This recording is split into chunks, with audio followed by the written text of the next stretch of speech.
చెప్పండి. बोलो जिंदा खुदावन येसु मसीह की जय। రాజుల రాజు అయిన యేసుక్రీస్తు ప్రభువు వారికి జై। మరణము జయించి తిరిగి లేచిన యేసుక్రీస్తు ప్రభువు వారికి జై। వీణా నగరమును ప్రేమించిన యేసుక్రీస్తు ప్రభువు వారికి జై। మనందరినీ పరలోకానికి తీసుకెళ్ళడానికి త్వరగా రాని ఉన్న యేసుక్రీస్తు ప్రభువు వారికి జై।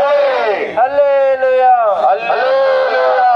ఈ సమయంలో మరి పేపర్ దగ్గర ఉన్నటువంటి అర్ధవారంలో నుండి వచ్చినటువంటి సోదరుడు మోజెస్ గారు వాక్యాన్ని పంచుకుంటారు. 2 నిమిషాలు పంచుకుంటారు. మనం అంతా కూడా దేవుని యొక్క వాక్యాన్ని విందాము.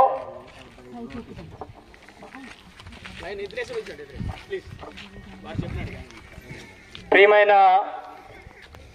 మీనానగరం గ్రామస్తులందరికీ ఈ ఉదయకాల సమయంలో ప్రభు అయిన యేసుక్రీస్తు వారి యొక్క శ్రేష్టమైన నామములో మీ అందరికీ మా ప్రత్యేకమైన వందనాలు తెలియజేస్తున్నా. ఈ రీతిగా తెరవబడి ఉన్నది కృపాద్వారము అనే పాట పాడుకుంటూ మీ ముందుకు రావడం మీరు గమనించి ఉంటారు. ఏంటి అని ఆలోచన చేసినట్లయితే ఒక ద్వారం తెరవబడ్డది ప్రియులారా. ఏంటి ఆ ద్వారం అంటే అదే నిత్య జీవం.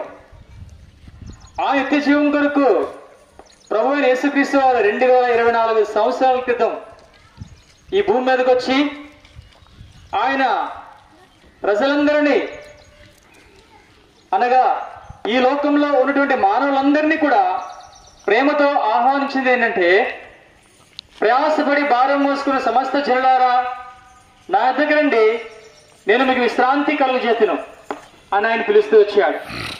అవును పిల్లలు అందరూ కూడా ప్రయాసపడుతున్నారు. మానవుడు